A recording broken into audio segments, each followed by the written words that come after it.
আজকে আবার একটি নতুন গল্প আপনাদের শোনাব। গল্পের নাম অভিশপ্ত সেই ডেলিভারি। রাত তখন 1:45। কলকাতার আকাশ ভেঙে ঝিরঝিরে বৃষ্টি পড়ছে। রাস্তার ল্যাম্পপোস্টের হলুদ আলোটা মাঝে মাঝে মিটমিট করে নিভে যাচ্ছে। সঞ্জয় তার পুরনো ভাঙা সাইকেলটি চালাচ্ছে আর মনে মনে হিসেব করছে আজকের উপার্জনে। আর মাত্র 2টো ডেলিভারি। মায়ের ওষুধের টাকাটা অন্তত জোগাড় হবে। শরীরটা আর দিচ্ছে না, কিন্তু ঘরে বোনটা না খেয়ে বসে আছে। ঠিক তখনই ফোনের নীল স্ক্রিনটা জ্বলে উঠল। একটা নতুন অর্ডারের আইটেমগুলো দেখে আকাশের ভুরু কুঁচকে গেল।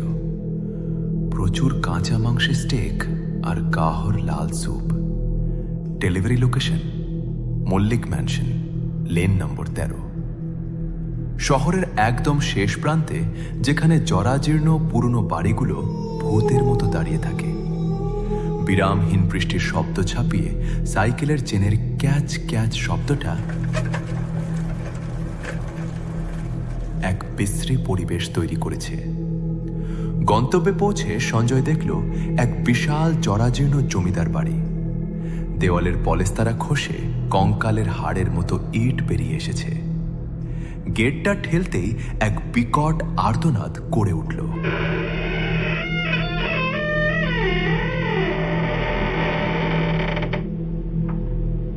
উফ, কি জঘন্য শব্দ! বাড়িতে কেউ আদেও থাকে নাকি? আবহাওয়াটা একদম সুবিধের ঠেকছে না। সঞ্জয় পকেট থেকে ফোন বের করলো কাস্টমারকে কল করার জন্য, কিন্তু দেখলো ফোনের নেটওয়ার্ক একদম ডেড, কোনো সিগন্যাল নেই। সে বাধ্য হয়ে ভাঙা বারান্দায় উঠল। কলিং বেল খুঁজতে গিয়ে তার চোখ আটকে গেল সদর দরজায়। সেখানে রক্ত দিয়ে বড় বড় করে কিছু লেখা, যা বৃষ্টির জলে ধুয়ে গড়িয়ে পড়ছে নিচে। হঠাৎ কোনো শব্দ ছাড়াই দরজাটা ধীরে ধীরে খুলে গেল। ভেতর থেকে পচা মাংস আর পুরনো স্যাঁতস্যাঁতে গন্ধ ভুর ভুর করে বেরিয়ে এলো। হ্যালো, ফুড ডেলিভারি, কেউ আছেন ভেতরে? ভেতর থেকে একটা খসখসে অতি প্রাকৃত গলার আওয়াজ ভেসে এলো, যা শুনলে মনে হয় কোনো পাথরের ওপর শুকনো পাতা খসছে। ভেতরে এসো, খাবারটা টেবিলে রেখে যাও, আমরা অনেকক্ষণ ধরে অপেক্ষা করছি। সঞ্জয় সাবধানে পা ফেলল ভেতরে। সে ডাইনিং টেবিলের ওপর খাবারের ব্যাগটা নামাতে যাবে, অমনি পিছন থেকে দড়াম করে দরজাটা বন্ধ হয়ে গেল। সঞ্জয় দৌড়ে গিয়ে হাতল ঘোরালো, কিন্তু দরজাটা যেন দেওয়ালের সাথে মিশে গেছে। আরে, দরজা বন্ধ হয়ে গেল কেন? কে আছেন ওখানে? মশকরা করবেন না, গেটটা খুলুন। হঠাৎ হলের মাঝখানে রাখা বিশাল ডাইনিং টেবিলের ওপর একগুচ্ছ মোমবাতি নিজে থেকেই জ্বলে উঠল। সঞ্জয় আতঙ্কে চিৎকার করে 2 পা পিছিয়ে গেল। টেবিলের চারপাশে বসে আছে 4-5 জন ছায়ামূর্তি। তাদের পরনে কয়েকশো বছরের পুরনো জমিদারি পোশাক। মোমবাতির আলোয় তাদের মুখ দেখে সঞ্জয়ের রক্ত হিম হয়ে গেল। তাদের কারোরই চোখ নেই। শূন্য কোটর থেকে কালো আলকাতরার মতো কিছু গড়িয়ে পড়ছে। অনেক দিন পর জ্যান্ত কোনো মানুষের ঘ্রাণ পেলাম। আমাদের এই বাড়িতে আসার পথ আছে যুবক, কিন্তু যাওয়ার পথ যে বন্ধ। না, আমাকে যেতে দিন। আমার মা অসুস্থ, আমার বোন আমার জন্য পথ চেয়ে বসে আছে। দয়া করুন। সঞ্জয় পাগলের মতো সিঁড়ি দিয়ে ওপর তলায় দৌড় দিল। সে যত উপরে উঠছে, সিঁড়িগুলো যেন জাদুকরীভাবে লম্বা হচ্ছে, কোনোভাবেই শেষ হচ্ছে না। করিডোরের শেষে হঠাৎ সে দেখল একটা ছায়া দাঁড়িয়ে। হঠাৎ তার কানে এলো ঝুন ঝুন করে নূপুরের শব্দ। সে দেখল দোতলার বাঁদিকের করিডোর দিয়ে একটা মেয়ে দৌড়ে এদিক থেকে ওদিকে চলে যাচ্ছে। মেয়েটির পরনে বেনারসি শাড়ি, কিন্তু তার পা দুটো পেছনের দিকে ঘোরানো। কে কে আপনি? একটু সাহায্য করুন, বেরোনোর রাস্তাটা কোথায়? মেয়েটি থামল। ধীরে ধীরে ঘাটটা 180 ডিগ্রি ঘুরিয়ে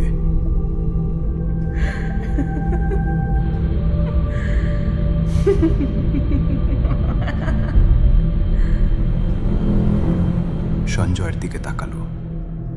তার গাল দুটো কাটা, জিহ্বাটা ঝুলে আছে বুক পর্যন্ত।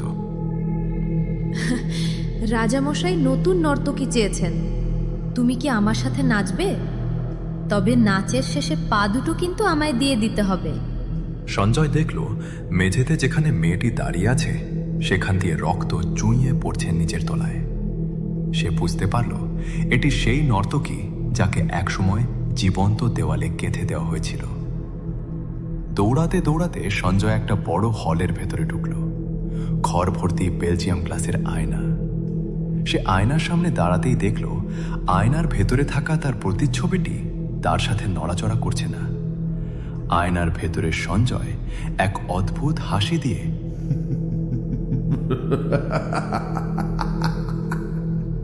পকেট থেকে একটা ছুরি বের করল।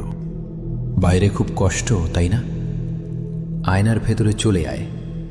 এখানে অন্ধকার নেই, শুধু অনন্ত নিস্তব্ধতা।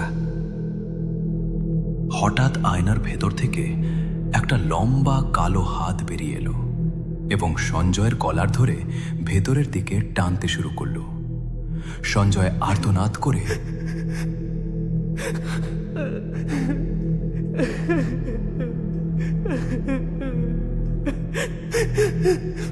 নিজেকে ছাড়িয়ে নিল, কিন্তু তার শার্টের এক টুকরো আয়নার ভেতরেই রয়ে গেল। সে দেখল আয়নার ভেতর থেকে তার নিজেরই ছায়া তাকে বিদায় জানাচ্ছে। শেষ পর্যন্ত সঞ্জয় যখন সেই ডাইনিং টেবিলের সামনে পৌঁছালে যেখানে সেই জমিদার বসেছিল, তখন সেই জমিদার তার আসল পরিচয় দিল। জানো হে যুবক, 1926 সালের এই রাতেই আমি আমার পুরো পরিবারকে বিষ খাইয়ে মেরেছিলাম। কারণ আমার প্রচুর দেনা হয়েছিল। আমি চেয়েছিলাম মৃত্যুর পর আমরা যেন এই বাড়িতেই রাজত্ব করতে পারি, কিন্তু তৃষ্ণা মেটে না, রক্ত ছাড়া আমাদের মুক্তি নেই। কিন্তু আমি তো আপনাদের কোনো ক্ষতি করিনি, আমি তো শুধু খাবার দিতে এসেছি। তুমিও এই রাজবাড়ির একটা অংশ হতে চলেছ। কাল থেকে যখন কেউ এই বাড়িতে অর্ডার দেবে, তখন তুমিই যাবে সেই খাবারটা নিতে। কিন্তু সেটা বাড়ি থেকে বেরোনোর জন্য নয়, বরং নতুন কাউকে ভেতরে ডেকে আনার জন্য। এই কথা শুনে সঞ্জয় 2 পা পিছিয়ে আবার উপরের সিঁড়ির দিকে দৌড় দিল। সে কিছুটা দৌড়ে সামনে গিয়ে থেমে গেল। সে দেখল সামনে তার মা তাকে হাত বাড়িয়ে ডাকছে। মা, তুমি এখানে কিভাবে? মা, আমাকে বাঁচাও। সে খুশিতে দৌড়ে গিয়ে মায়ের হাত ধরল, কিন্তু ছোঁয়া লাগতে অনুভব করল হাতটা বরফের মতো ঠান্ডা আর চামড়াটা খসখসে। মায়ের মুখটা ধীরে ধীরে ঘুরে গেল। সেখানে মায়ের মুখ নেই। এক বিভৎস ডাইনি তার দিকে তাকিয়ে পৈশাচিক হাসি হাসছে।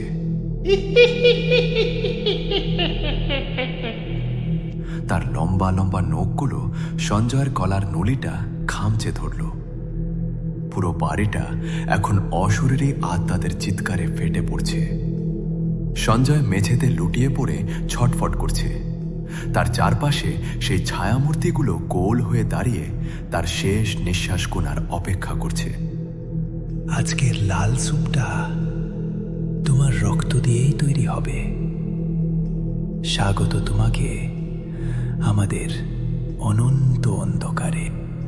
পরদিন সকালে পুলিশ ওই পরিত্যক্ত বাড়ির সামনে সঞ্জয়ের ভাঙা সাইকেলটা খুঁজে পায়।